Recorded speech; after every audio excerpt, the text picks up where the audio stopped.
आदर्शाचा तो परिपाक तळपता सूर्य जणू गगनात. परस्त्री माते समान समजले, जिजाऊंचे संस्कार जपले, केले स्वधर्म रक्षण तरीही इतरांनाही अधिकार दिले.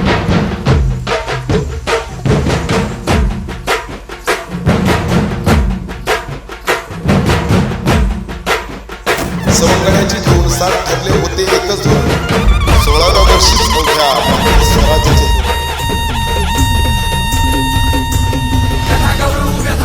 पराक्रमी इतिहासाची रायगडाच्या देवळीतल्या लखलखत्या आवातीची हीच अस्मिता, हीच संहिता, हीच असे आपली बोली, हीच असे आपली उंची आणि हीच असे आपली खोली.